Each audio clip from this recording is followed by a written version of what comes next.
mother and her brothers. Now, 5 days before the battle, Georgia had a baby, so Jenny's mom had come up here to help take care of her. Well, then the battle broke out downtown, and Jenny's mom thought Jenny and the boys were no longer safe and called for them to come up here to the house.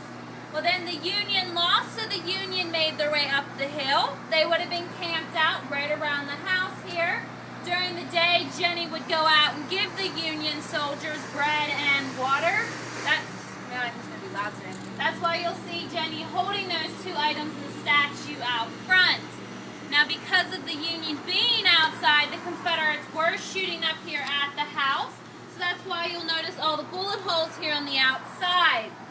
Now, they say the fatal shot that killed Jenny came from the Farnsworth house, or the tannery that sat right beside. The bullet entered the door here, then went through a second door in the kitchen before striking and killing her. Now, we're going to head into the house, and if you have a camera, you are allowed to take pictures.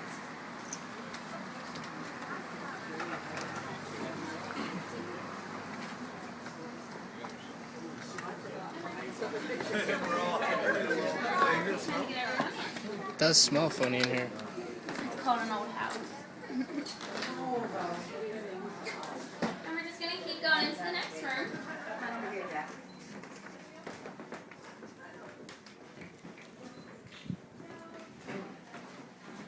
It stinks in here. The next room over here. We'll be back in the kitchen then.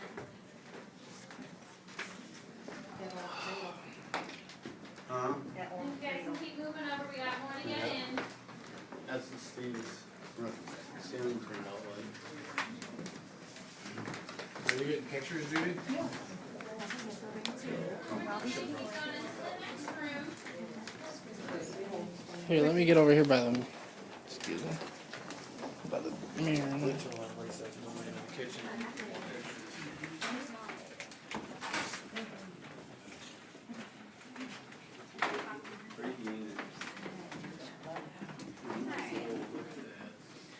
Now, like I was saying outside to you, the Confederates were shooting up here at the house, so they would have been shooting out all of the windows. So that's why you will see we have bullet holes here in the mantle. Now, the picture that is above the mantle, that is of Jenny Wade. It was taken when she was 18. She died at the age of 20 on July 3rd at about 8:30 in the morning. Now, Jenny Wade is considered the only civilian that was shot and killed during the 3 days of battle here in Gettysburg. Now, the room that we are in right now is what they would have called the parlor. This is where they would have entertained their guests if they had any over. So usually you do not find a bed in this room. This bed should be up on the second floor. But because of Georgia having her baby, they brought it down here so they could keep an eye on her as they were working in the kitchen. Now, before we head over into the kitchen, I do want to point out that all the furniture in the house is just time period furniture. We only have 2 original pieces that we know of. When you get to the parlor on the other side of the house, there is a clock that sits up on that mantle that was here. And then we have the dough tray here in the kitchen that Jenny was using that morning.